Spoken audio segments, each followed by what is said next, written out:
प्रभू येशू ख्रिस्ताच्या नावाने तुम्हा सर्वांना शालोम। प्रिय भाऊ आणि बहिणींनो, एक विषय मी तुम्हा समोर आणू इच्छित आहे। तुम्ही देवाच्या इच्छेप्रमाणे जगत असले किंवा वचनाप्रमाणे जगत असले किंवा खरेपणाने जगत असले, धार्मिकतेने, खरेपणाने, प्रामाणिकपणे जरी तुम्ही जगत असले, तुमच्या आयुष्यामध्ये वादळ व संकटे येतील, संघर्ष देखील येतील, आर्थिक अडचणी येतील, तुम्हाला वाटलं नसेल अशा समस्या अचानक तुमच्यावरती येऊन पडतील। तेव्हा तुमच्या मनात एक प्रश्न येईल, जर मी देवावर विश्वास ठेवला, देवाच्या आशेप्रमाणे जगत आहे, वचनाप्रमाणे मी चालत आहे, तर माझ्या आयुष्यामध्ये या समस्या का येत आहेत? का माझ्या जीवनात हे कष्ट येत आहेत? माझ्या जीवनात असे दुःख व अडचणी का येतात? माझ्या जीवनामध्ये या आर्थिक अडचणी, हे आजाराचे प्रश्न माझ्या जीवनात का येतात? हे प्रश्न तुम्हाला सतावत असतील। प्रियांनो, कृपया लक्ष द्या, जेव्हा आपण प्रवासाला निघतो, कधी कधी अचानक पाऊस येतो, ढग गडगडत असतात व विजाही चमकू लागतात। जेव्हा ढग पसरतात, चहूबाजूने असं वातावरण होत असतं, तेव्हा साधारणतः जेव्हा आपण प्रवासाला निघालेले असताना, बाईकवर असू किंवा कारने प्रवास करत असतो, तेव्हा आपण 3 काम करतो।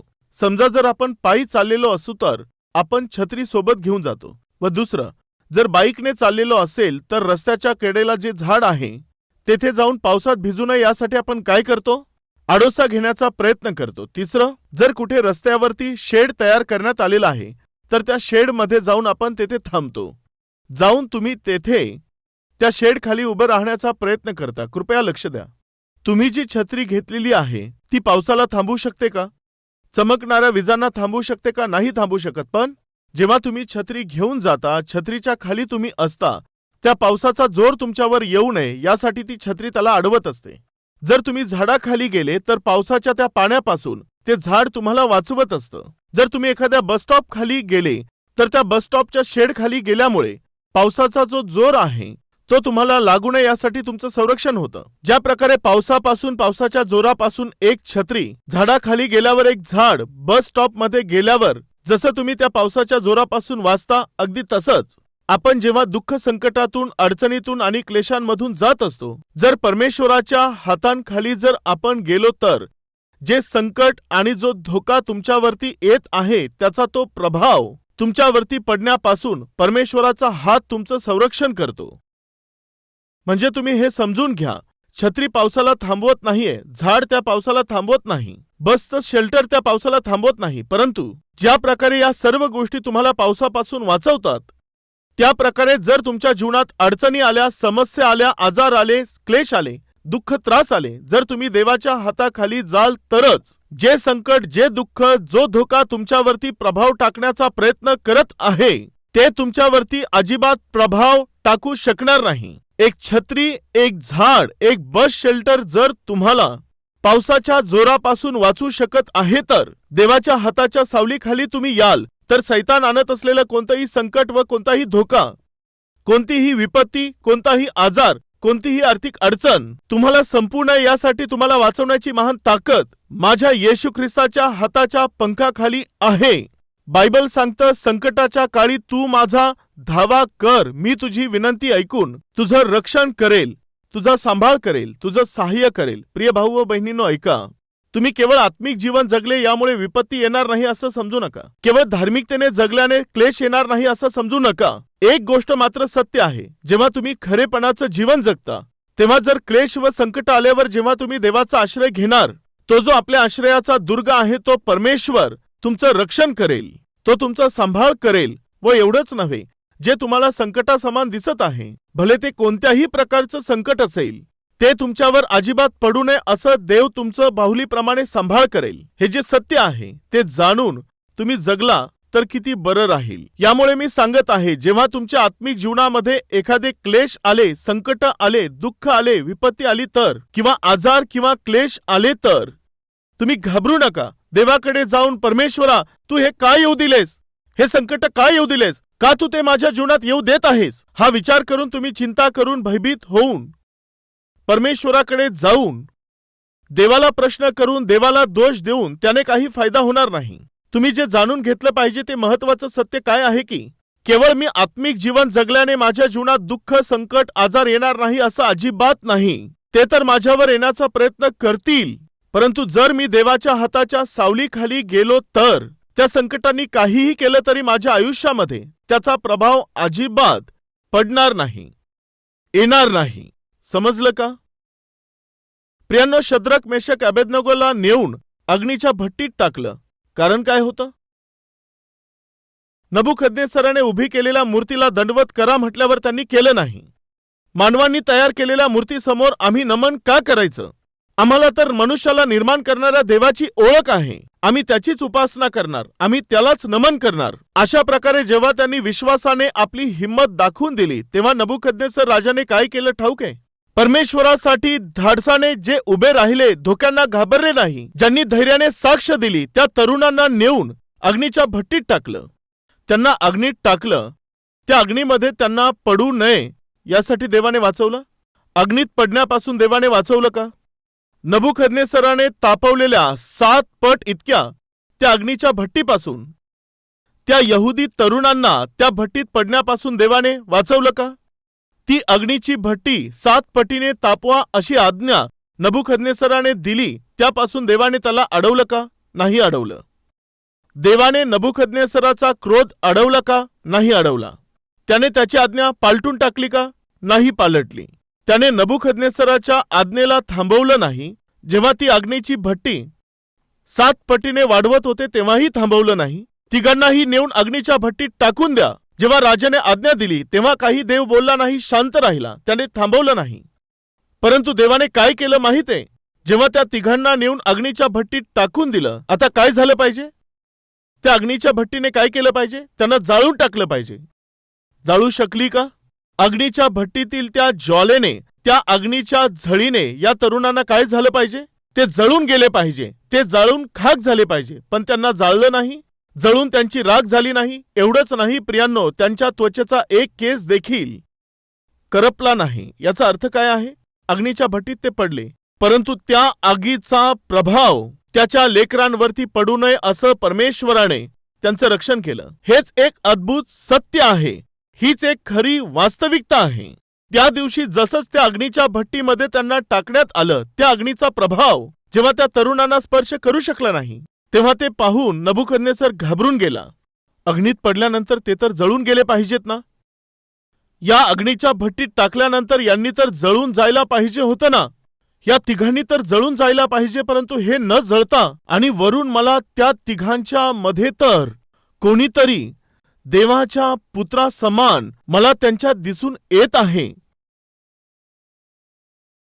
लवकर त्या तिघांना बाहेर काढा असं सांगितल्यावर जेव्हा त्या तिघांना बाहेर काढलं, काय घडलं माहिती आहे प्रियांनो? त्यांचा एकही केस जळाला नाही, परंतु त्या नबुकदनेस्सराने बांधलेले त्यांचे ते साखळ दंड ते तुटून खाली गळून पडले.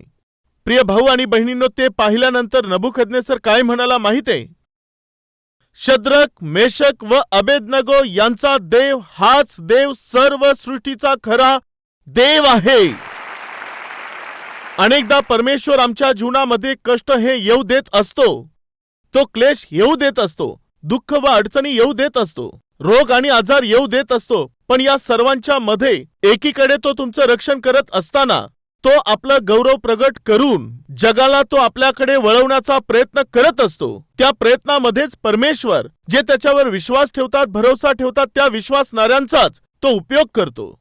असू शकतं जे कष्ट आज तुम्ही भोगत आहात, ज्या क्लेशांचा सामना करत आहात, आज तुमच्या जीवनात जे आजार आहे, जे रोग आहेत, जर परमेश्वर त्याच्या गौरवासाठी तुमच्या आयुष्यामध्ये जर त्याने ते येऊ दिलेले आहेत, तर तुम्ही धन्य व्यक्ती आहात. कारण परमेश्वर सर्वांनाच निवडत नाही, तर केवळ काहीच लोकांची तो निवड करतो, यासाठी की त्याचं गौरव त्यांच्या जीवनाद्वारे देवाला दाखवून देता यावं. जर परमेश्वराने तुम्हालाच त्याचं गौरव प्रगट करण्यासाठी निवडलेलं आहे, तर एकदा विचार करा, हे किती मोठे सौभाग्य आहे. तर मग पास्टर साहेब, देव त्याचा गौरव प्रगट करण्यासाठी आम्हाला प्याद्यासारखं वापरून घेणार का? नाही, हे चुकीचं आहे. तो प्याद्यांप्रमाणे तुमचा उपयोग करत नाही. जसंच ते तिघे जण बाहेर पडले तेव्हा काय घडलं चला पाहू. देवाने त्यांना प्याद्यांसारखं वापरून सोडून दिलं का? नाही प्रियांनो. आपल्या मुलांना देव जेव्हा त्याचं गौरव करण्यासाठी क्लेशांच्या हाती सोपवून देतो, त्या क्लेशांचा स्वीकार करणाऱ्या त्याच्या मुलांसोबत परमेश्वर काय करतो बायबलमध्ये आहे पाहूया. चला आपण ते पाहूया. दानियल अध्याय 3 वचन 28 पासून.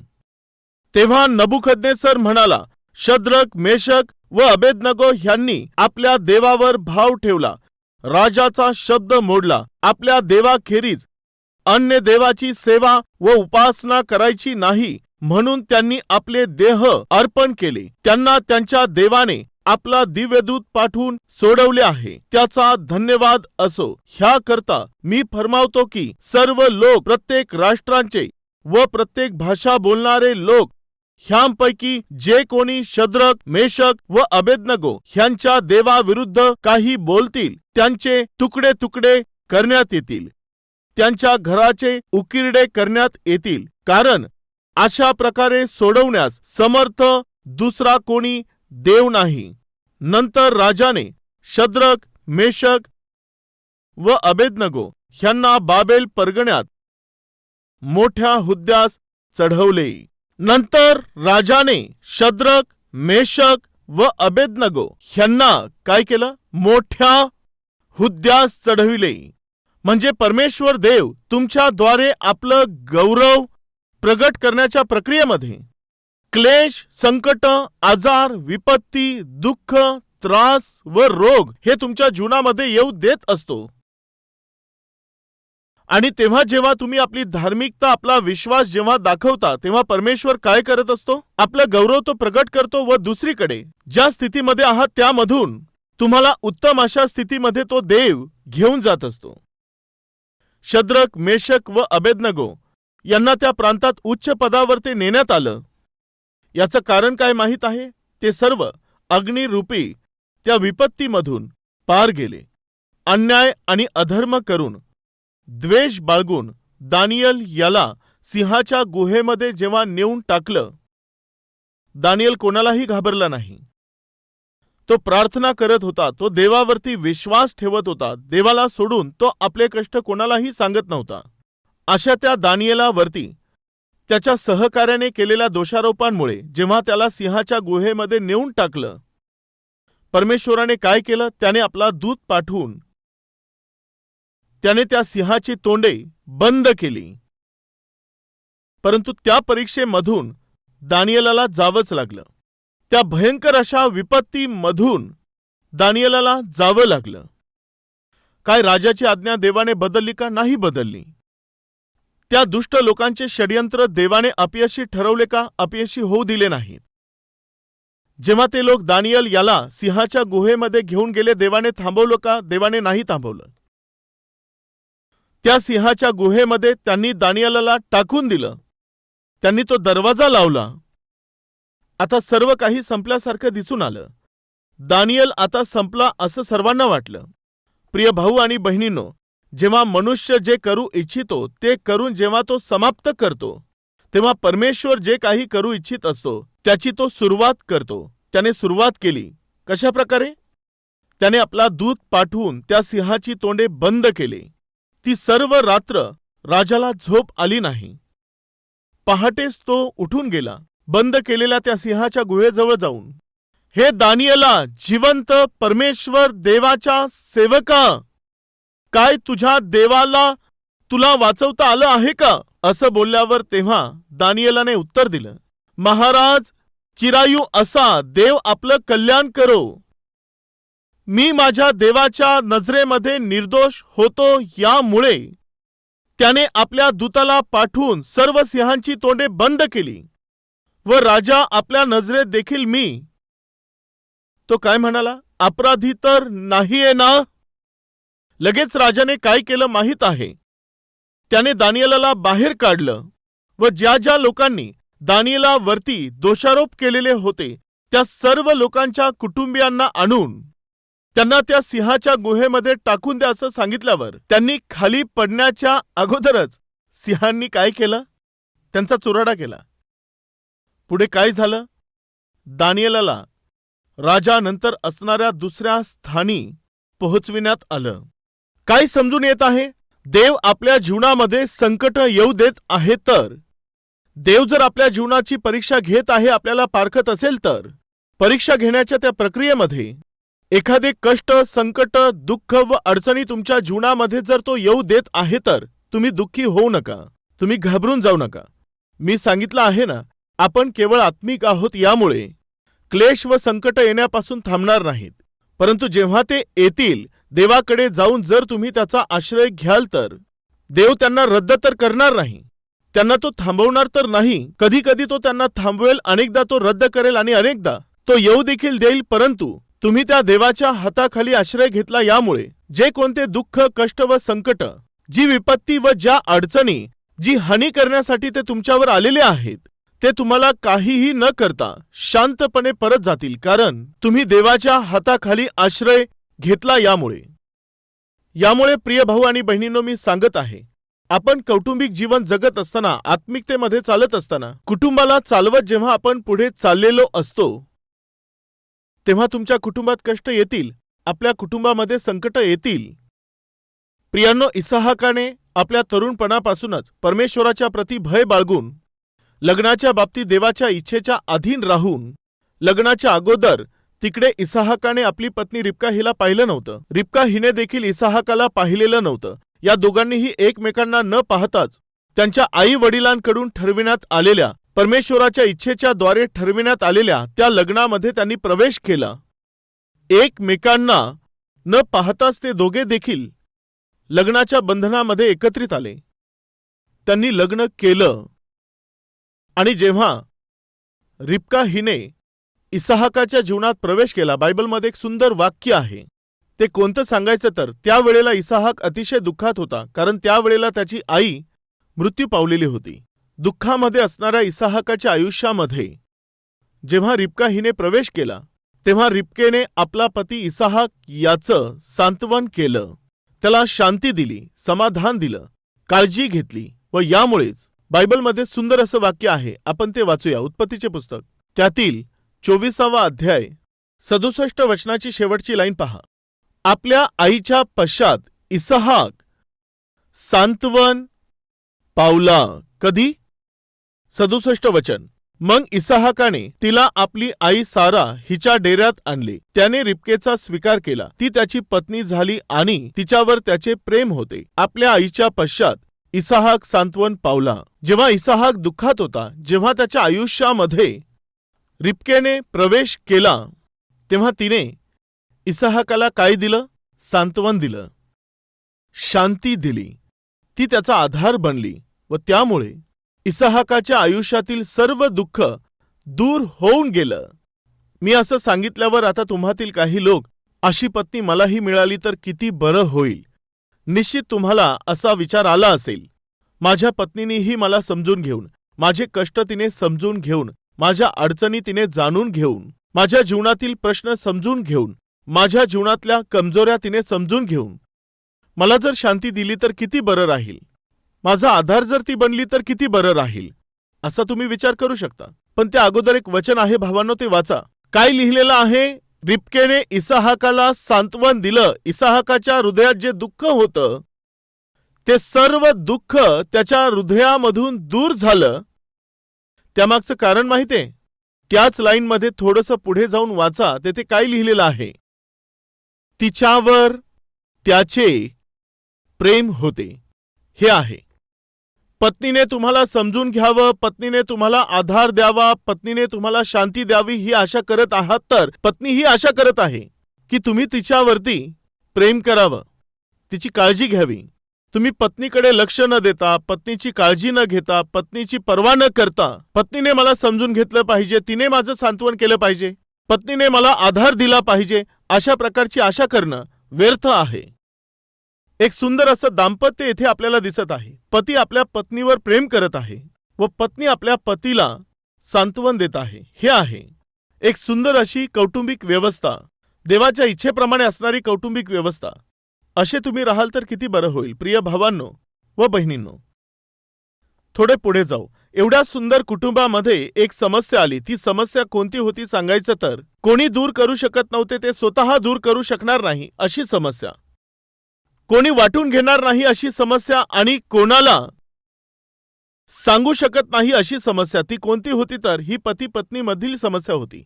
काय होती? एवढ्या आत्मिक लोकांच्या जीवनात आलेली समस्या कोणती होती? त्यांना मुलबाळ झालं नाही, गर्भाचं फळ नाहीये, संतती झाली नाही, वर्ष निघून चाललेले होते, परंतु त्यांची इच्छा पूर्ण झालेली नव्हती, आशापूर्ती होत नव्हती. आणि जेव्हा ते निराश व हताश झालेले होते आणि जेव्हा रिबका अतिशय दुःखात होती, जेव्हा रिबका ही रडत होती, तेव्हा तिचं रडणं पाहून इसहाकाने, गप्प राहा, एकीकडे तू वांज आहे यामुळे मी चिंतेत पडलो आहे आणि दुसरीकडे तू रडत आहेस. तुझं हे रडणं मला सहन होत नाही. घरात येण्याचा उशीर आहे. मला तुझं रडणं पाहावं लागतं. काय तुझ्याशी लग्न करून मला हेच सुख मिळणार का? त्याने आरडाओरड केली नाही. प्रियांनो, अनेकदा आपण पाहतो लग्नानंतर कोणत्या तरी कारणामुळे जेव्हा पत्नी आजारी पडते, तिचं स्वास्थ्य खराब होतं आणि जेव्हा ती कमजोर पडत असते आणि जेव्हा तिला आपलं स्वरूप आणि आपलं सौंदर्य गमवावं लागत असतं, एक समजदार पती म्हणून समजून घेण्याच्या ऐवजी तिने आपलं सौंदर्य आणि आपली शरीरयष्टी गमावलेली आहे. यामुळे तुम्ही जर आरडाओरड करत राहिले तर त्याने तिचं स्वरूप परत मिळेल का?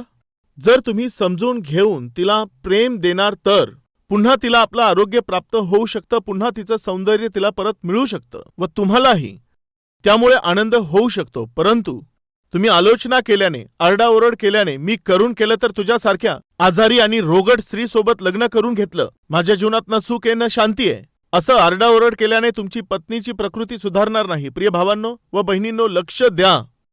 पवित्र विवाह करताना तुम्ही पत्नी म्हणून स्वीकार करत असताना तिला वचन दिलं. काय होतं ते? सुखात, दुःखात, रोगात, आरोग्यात, कमतरतेमध्ये किंवा सर्व गोष्टीमध्ये मी तुझ्यावर प्रेम करेल, तुझी काळजी घेईल व मरेपर्यंत मी तुझ्या सोबत राहील अशी प्रतिज्ञा तुम्ही केली. मग आता ती आजारी पडल्यावर किंवा पतीची नोकरी गेली आहे असं म्हणून, मिळकत कमी आहे, आता पगार कमी येत आहे, या पगारात घर चालत नाही किंवा अचानक आता त्याची नोकरी गेलेली आहे, त्यामुळे आता कुटुंबाची आर्थिक परिस्थिती थोडीशी खालवलेली आहे, हे पाहून पतीशी भांडण करणं, मी करून केलं तर तुझ्यासारख्या माणसाशी लग्न केलं, ज्याला काही काम नाही, कोणता धंदा नाही, अशा भिकाऱ्याशी मी लग्न केलं, असं वाईट बोलून पतीशी भांडण करणं हे कुठपर्यंत योग्य आहे?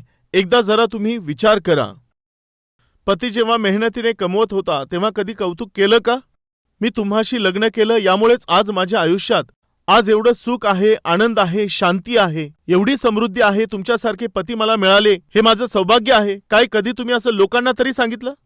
तुमच्या घरी फोन करून तुमच्या आईला, वडिलांना, भावांना, बहिणींना फोन लावून मला कसे पती मिळाले माहीत आहे, मी दुःखी होऊ नये, मला त्रास होऊ नये यासाठी ते माझी खूप काळजी घेतात. कधी कोणाला तुम्ही हे सांगितलं? जेव्हा ते चांगल्या प्रकारे तुमची काळजी घेतात त्यावेळी तुम्ही कोणाला सांगितलं नाही. पण आता मिळकत कमी झाल्यावर, पगार कमी येऊ लागल्यावर, नोकरी गेल्यामुळे आर्थिक अडचणी येऊ लागल्यावर तुम्ही पतीला घायाळ करणारे शब्द वापरले, तर मग तो पती आपलं दुःख कोणाला जाऊन सांगेल? कशा प्रकारे त्याला शांती प्राप्त होईल?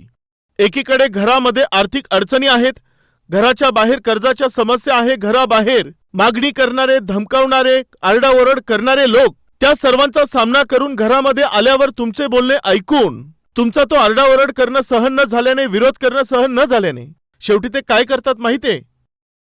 ते दुःख सहन न झाल्याने बऱ्याचशा प्रसंगात अनेक पती दारू पिऊ लागत असतात. तो पती कुठेतरी मला शांती मिळेल, शांती देणारे लोक भेटतील असा विचार करून स्वतः पैसे खर्च करून व्यभिचारी स्त्रियांकडे लोक जातात. कशासाठी? शांती मिळण्यासाठी. असे लोक नाही आहेत का? प्रिय भाऊ आणि बहिणींनो, कुटुंब आहे तर समस्या येतील. कुटुंब आहे म्हटल्यावर कष्ट देखील येतील. जेव्हा कष्ट येतील तेव्हाच तुम्ही किती चांगले पती आहात हे त्या कष्टांमध्येच, तुम्ही किती चांगली पत्नी आहात हे तुम्ही त्या कष्टात दाखवून द्यावं. ही देवाने दिलेली तुम्हाला एक चांगली संधी आहे. खरं आणि वास्तविक प्रेम, खरी आणि वास्तविक आपुलकी किंवा जिव्हाळा जे पती आणि पत्नी दाखवू शकतील अशी कोणती वेळ आहे सांगायचं तर? पती जेव्हा आर्थिकतेने कंगाल होतो तेव्हा व पत्नी जेव्हा आजारी पडते तेव्हा, तीच खरी योग्य वेळ आहे. तुम्ही किती चांगले पुरुष आहात, किती चांगली स्त्री आहात हे दाखवण्याची ती वेळ आहे. चला आपण सर्व मिळून प्रार्थना करू. माझ्यासोबत तुम्ही प्रार्थनेमध्ये सहभागी व्हा.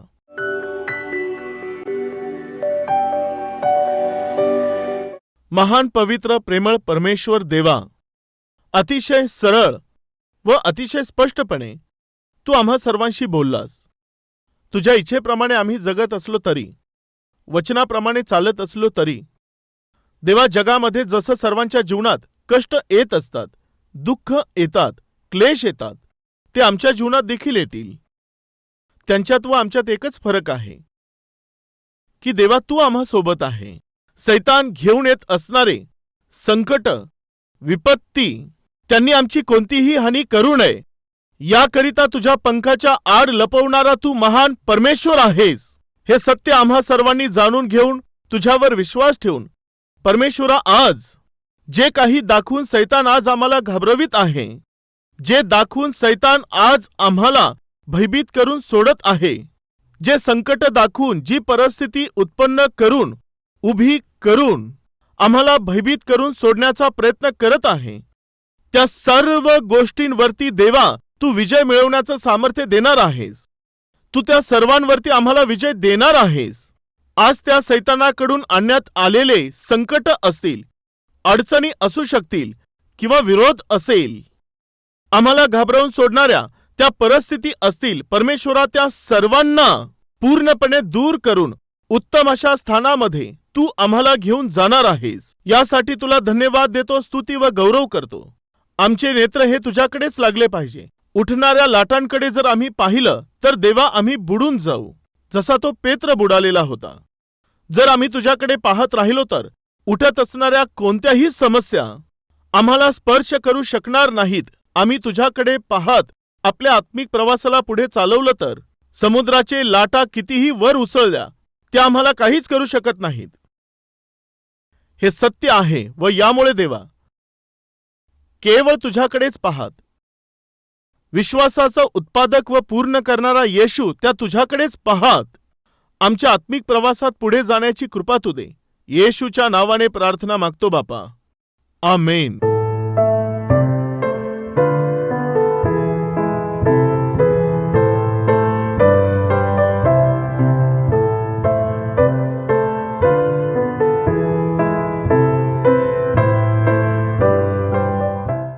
आमचा पत्ता Calvary, post box number 30, Kukatpally, Hyderabad 72.